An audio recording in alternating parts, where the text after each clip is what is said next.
Hey guys, good morning. It's your boy Henez, and I'm gonna show off some more progress I did in the last couple of days. I'm gonna go ahead and open the menu. Oh, I actually forgot to replace these, but I'm still in the process of implementing a lot of menu stuff. The stuff I showed last time were everything to do with the item pouch, I believe. The stuff I did after that is the formation menu, so I can navigate to the formation option, select it.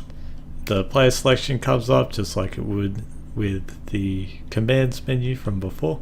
And now if I go ahead and select, let's say gamer, ding, you can see I've got a little frozen sub cursor there, and I can navigate to another player. If I select gamer again, nothing happens. And if I select, let's say Veronica, ding, they swap places. That's pretty neat. So I'll go out of the menu and you can see that our party ordering has reflected that change to a fault, because, well, you can see one thing that doesn't happen whilst they do properly change place. The facing isn't corrected yet, so I'll have to probably go and do that unless I decide I like this, but as soon as I start moving you can see it's corrected and you can see it's all working good. And I can even replace Henez here with Joker, and now our party lead is our happy little dwarf here. Another thing I can do from the formation menu is if I hit the right or left button, which is A and D on the keyboard using WASD controls still, you can see they actually get nudged slightly in whichever direction, and that is to denote that they are, like Veronica here, if they've been pushed to the left then they've been front rowed, and this here has been back rowed, and if they're in the middle then they're in middle row, and that will have consequences in combat. As you'd typically expect, back row benefits long ranged attackers or casters that you don't want to be focused in combat, and front row is the complete opposite. It's a reckless position where you'll be able to deal more damage or act faster or some kind of bonus, with the downside being that you'll probably be the one focused. None of those changes actually reflect in combat yet or have any effect on attributes whatsoever. It's just they can be set, and yeah, they can be set. That's it. So that's the formation menu. I'm going to go to the equipment menu, which is the next major thing I did. I do equipment and then I say go to Henez, ding, woo, progress. So this is the equipment menu. You can see I've got the equipment slots just as we drafted in our Photoshop document. On the fly I made it like a bit more, I've gone with like a more of a modular window thing rather than a window within window thing that I thought I tried out. You can see that it reacts to me changing the cursor positions on the different slot. You can see this is the on hand, the off hand, the body, and 2 accessory slots. As you probably saw from the previous episodes, the only equipment item types I've implemented are of the one-handed sword variety and our plated chest body, so that's all you can really see. And you can see on the left I've got like the character sheet going with just some of the stats that I've got working as in they display and they're stored. They have no effect on combat yet because we're just focusing, and we have just been focusing on menu related stuff for the past few weeks. Eventually we'll have to go, and now that we're getting command changing and equipment and items and stuff working, we'll have to go back into combat and get that stuff working. If I select one of these slots, say I select the on hand, then since one-handed swords can go into this slot, it shows all the one-handed swords we have, which are the same as what we had on the other episode, including our golden one with the speed modifier. And it always has the speed modifier because the random seed that's giving it the random affix isn't changed at all.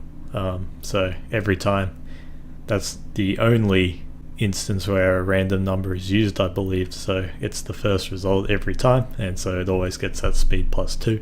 If I did have the randomize going, you would see that every time I run this that changes.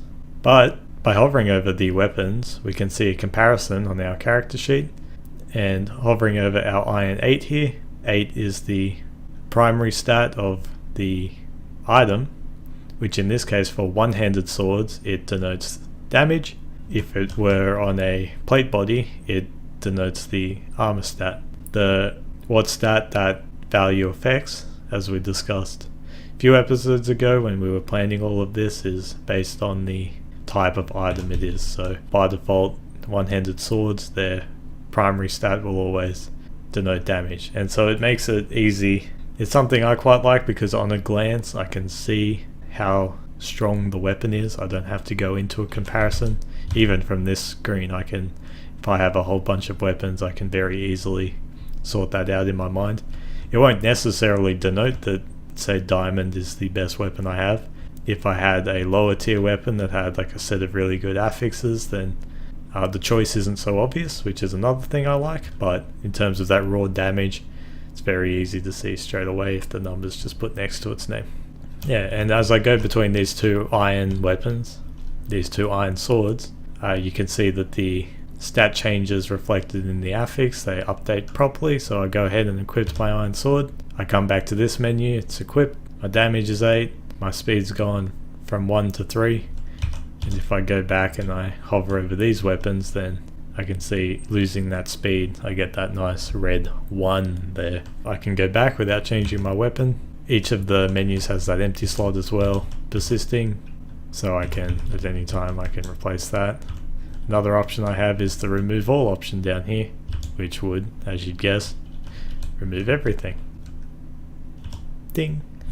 In the Photoshop design I had like an optimize button, which is something I could do, especially I could do it based on the primary values, but I actually don't think the optimize option will be very helpful in general because so much of the power is going to come from these extra affixes, which, you know, you can't really make a direct comparison between speed and damage. That was me accidentally hitting escape to exit out of the whole thing.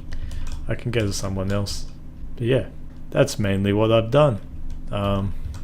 Quite quick to show off, but I'll have an attempt now at showing off the significant programming steps I've taken, getting the equipment menu and stuff working, because it ties into the player's stats. So I had to get a system going for calling player stat recalculations on the fly, which is something you have to do a lot in RPGs, you know, during battle or outside of battle, changing equipment and stuff. So I'll have a go at that. I had to expand the item properties a little bit because there's a few subtleties with the way that the menus, or that the items need to sort themselves out, is that they need to know what slot they can equip themselves to. So you could see that I had 5 slots on the player: on hand, off hand, body, ring 1, ring 2. But then between the equipment types, what I had to do here was I had to map the slots here. So equipment slot dot on hand, that is enabled in this, well, I do that enabling in this 2-dimensional array here, where I loop through all of the types and the equipment slots, and I kind of map them together. So for instance, sword one-handed can go in the on hand, so that's set to true. I can't just give each equipment type one slot that they are enabled for, because for instance, like ring 1 and ring 2, despite being 2 separate slots, rings go into both of those. So, and then stuff with like one-handed weaponry later on down the line, if I want dual wielding, or if I want two-handed weapons to exclude the offhand but they go in the on-hand, or if I want to enable shield dual wielding, for instance. There's a bit of technical stuff there, but this is basically how I've mapped those together.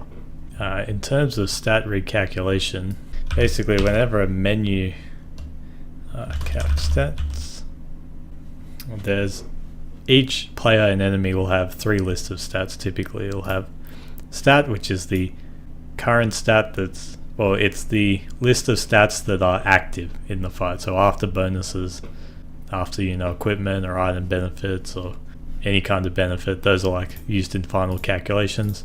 The stat base is the base stats that the entity has, so that will be decided by, you know, the player's class and the player leveling up. That's like the baseline stuff.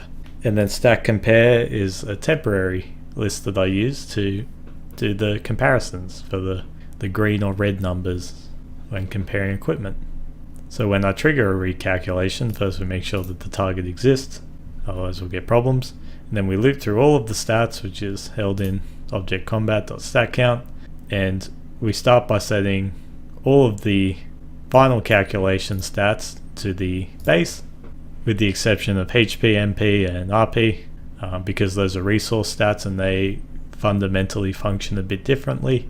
If we were to allow those to also be set to the base, then basically every time we did recalculation, the entity would be fully healed, and we don't necessarily want that. And then if it is player, the player's got some extended rules, and this is kind of where most of my equipment work came in, because players have that list of equipped items they have, and each entry in that array is a object index that points to the instantiated items. And items are a bit complicated in how they add stats, because not only do they have the primary stat and then their list of secondary stats if they potentially have secondary stats. For instance, the diamond sword, I believe, had a generic +2 speed, which was distinct from the affix of +2 speed that the golden iron sword had, which is a bit confusing because it is by chance that the iron also got the +2 speed stat. That was like 1 in probably like 15 possibilities if you combine the affixes and the values I had. So it's got to loop through all the equipment slots, check that the equipment slot is a existing item, then we check if it's got a primary stat, and we check the value of that primary stat, and we add that to our stat, which is the, what was at the stat. Same process for the, I guess you could call them secondary stats, but there's possibly multiple of these, so we've got to loop through that as well.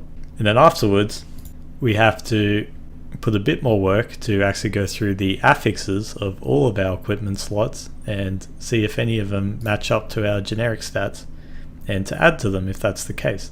So for instance, for get affix from equipment, we pass in our target ID, which is the player ID, because that's where we're scoped, which is target, so that's itself, and we look for affix strength and whatever the returning value is, so it loops through all of our equipment again, finds everyone with that affix. If it's found, then the value of that's added to our total and then returned, and then we add that to strength. Yeah, so that's where a lot of the work went into. Cool, I'll leave the programming it there. It's very hard to show off programming, and it's probably not too meaningful for a lot of people. For the sake of the development blog, I want to show off snippets where I can. Great, I'm tired, man. It's 2 AM. It's a sleepy time recording from me.